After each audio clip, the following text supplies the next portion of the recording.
Hello, my name is Rick. This is the Dwarven Fortress of Swampcavern. This is a day of destiny for the fort. Today, Swampcavern battles a dragon. Have you ever battled a dragon in Dwarf Fortress? I guess some players play for years without encountering one. As you might imagine, dragons are extremely dangerous creatures. They breathe fire. A lot. Dragon fire is actually boiling magma.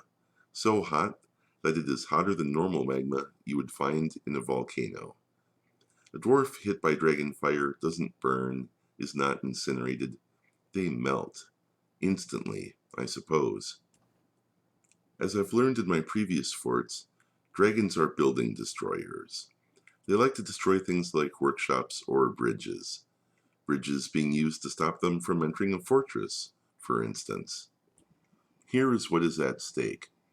This fort contains the last surviving dwarves, both of their civilization and the whole world. If this fort dies, the dwarves in this world go extinct. Early on in Swampcavern's history, they made a statue about a dragon that lived in this swamp, and then an engraving about it.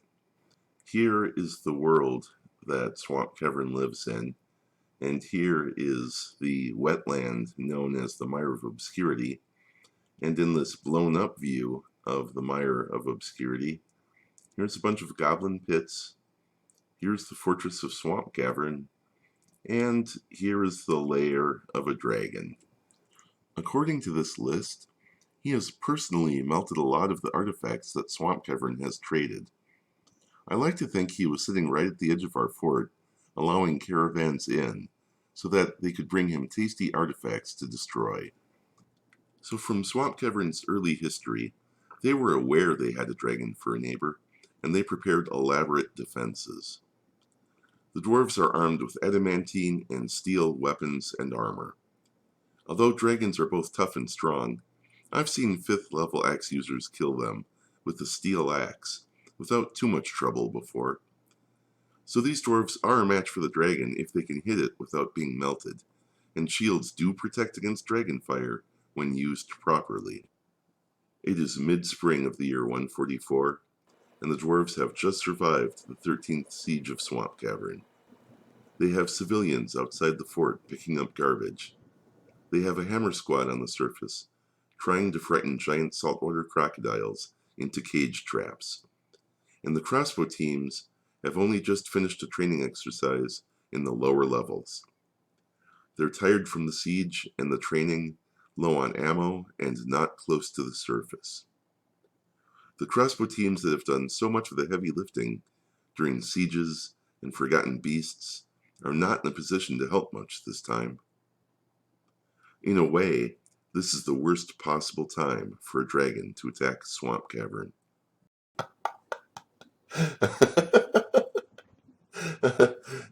I knew it. I just knew it. I said all along, if we engrave it on the wall, sooner or later it's going to show up. And here it is. The dragon Umza has come. A gigantic reptilian creature. It is magical and can breathe fire. We've been preparing for this moment ever since we made a carving about him. He melts all our stuff. He sits on the edge of our map and kills caravans as they come in and out. So far as I know, at least that's what the Legends mode says. So what have we been doing to prepare for this guy? Oh, only our entire fort is made out of a fireproof stone. Not that that is completely resistant against dragon breath. Let's see where he is. Oh, wonderful. He's at the bottom of the map. It gives us the most possible time. Oh no, we have troops on the map, and we don't really want them to fight. So it looks like the Hammer Squad took out the giant saltwater crocodiles they were supposed to scare into traps. Oh, we're going to try to catch it. It may be almost impossible. The odds are against us. And there's a good chance it will just run off and try to kill a giant cave spider. We're going to seal up the fort so that the only direct entrance in is through a bunch of cage traps and a giant cave spider to maybe shoot web at it. That is, if the cave spider isn't distracted or useless, which, let's face it, the giant monsters have really been a disappointment lately. I have no reason to expect otherwise, but it's the only shot we have. Red alert. Maybe all of that's hopelessly ambitious on my part if the Hammer team run over to try to kill the dragon on their own. Oh boy, the dragon will light the ground under their feet on fire. They won't be able to dodge. The entire forest will be lit on fire. My FPS will crumble to nothing. I'll have to turn rain on. Oh, let's just hope the Hammer guys run away. Run, run. Yes, that's good. That's good. Excellent. Oh boy. Here we go. This is the moment we've been waiting for. We've been waiting years and years for this dragon to show up. We kind of figured it was just a matter of time before he did, and here he is. There's two of them in this world.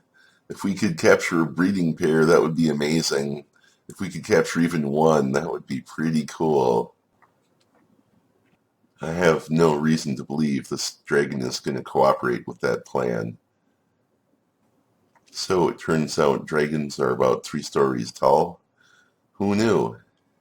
I wonder who's faster, a dwarf or a dragon?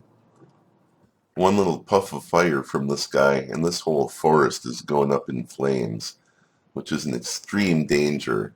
If he sees one of our giant animals or a straggling woodcutter or something and decides to breathe on them rather than biting them or wrestling with them, which are other options and good choices, could happen, well, then we're in serious trouble because the whole forest is going to burn down while the elves are here to watch.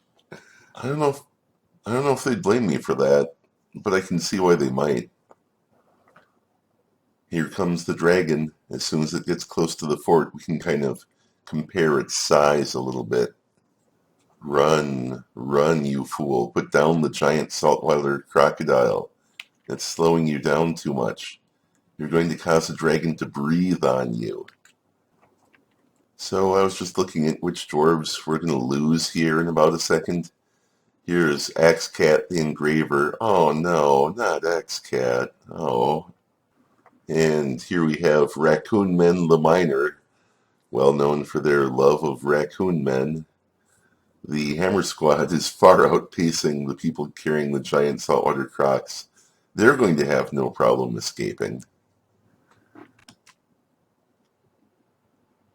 Here comes the dragon. There's no way those guys carrying stuff are this fast.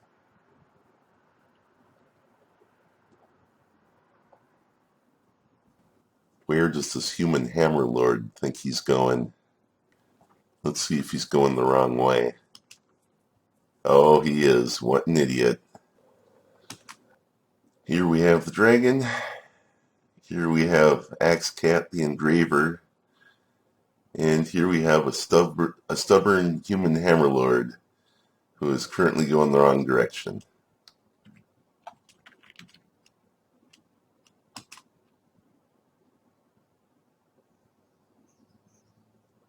What are you doing? Okay, the hammerlord must have turned around. Oh, but Axecat. This is a nice representation of it. The sunlight made a cool pattern on the dragon's skin as it slid through the trees, about to take down the dwarf Axecat. Due to rather extreme good luck, the dragon happens to stand in a clearing where it could easily be seen with the towers of Swampcavern off in the distance. So, here's the towers. Here's the dragon.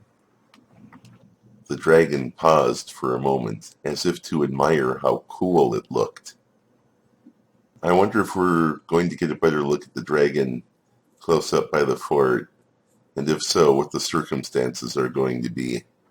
Happy ones or sad ones? I almost feel like I have to take lots of pictures of it now while I can, and before it disappears into a tree or gets killed or lights the entire world on fire and kills everybody. Those are all options.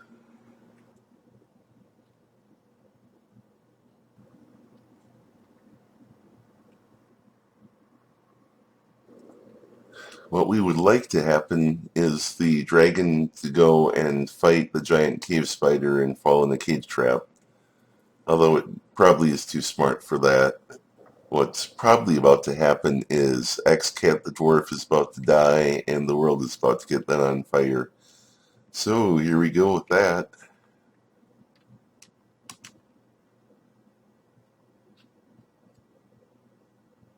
Run, run faster, everybody run. No fire breathing, just wrestling only. Oh boy. Well, my computer can't handle the fire, probably, so I have a choice between turning the rain on at some point or giving up on this fort altogether. And so I'm going to choose the rain. This is even kind of hard for me to look at a little bit, but let's let it run for a little bit and see how it plays out. What did he even breathe on? There was nothing there.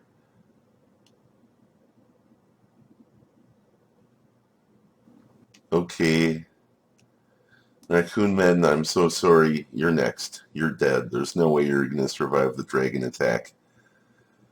So here's what we're going to do. We're going to slam the main gate shut. So this one here.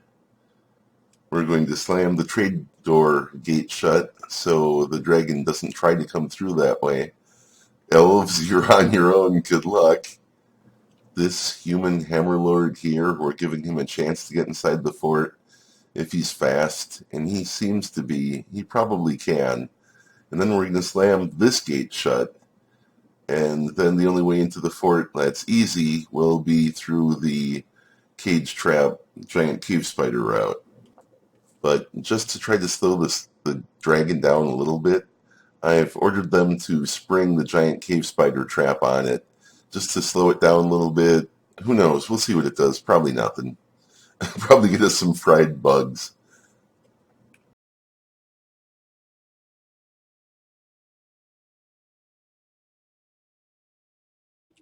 If you enjoyed this Dwarf Fortress content, you would like probably any episode of Swampcavern Season 2, as they are pretty much all like this. Don't be afraid of the low view count ones, they're just as good. I just didn't advertise them well, or at all in some cases. My tutorials are pretty popular, and YouTube thinks you would like something on this screen coming up here. Please like or comment to help spread the good word about these videos, and if you do subscribe, you have to hit the bell icon to be notified when new videos come out. Thanks for watching.